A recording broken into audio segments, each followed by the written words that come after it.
it's kind of interesting because when you're at 2-5, trade deadline coming up, everybody's talking who could be dealt. So 3 surprise Browns that could be dealt. This from Dog Pound Daily.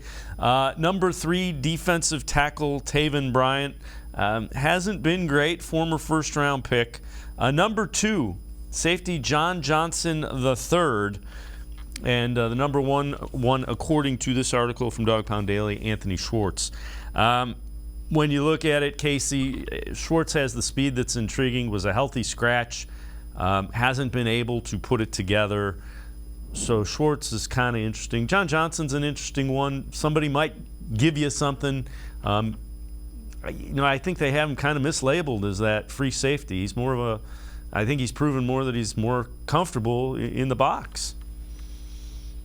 Yeah, absolutely. And just to be honest, I would hit the trade accepted button so fast on John Johnson, I might sprain my finger.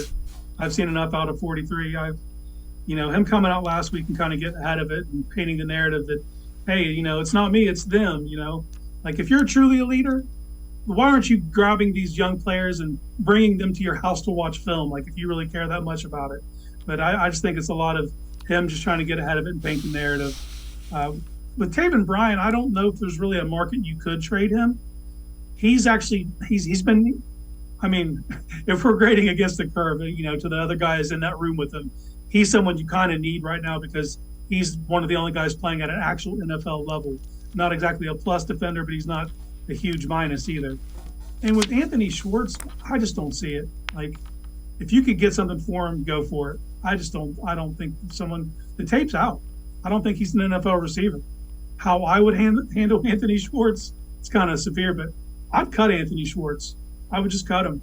And if someone else picks him up off waivers and he goes somewhere and has success, then look at your process. Why weren't you able to get that out of him? But I think what would happen is, at best, he would end up on a practice squad. I just don't see him being an NFL receiver.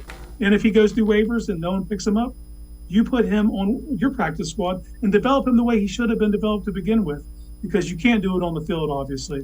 So, if you believe in it, and I can understand why you drafted him. That speed was there. You thought you could get something out of it. And you got to take swings. GM's going to be, 100 out of 100. You're going to miss some stuff. And I just think they took a swing on him and they missed. Sometimes you just got to cut your losses.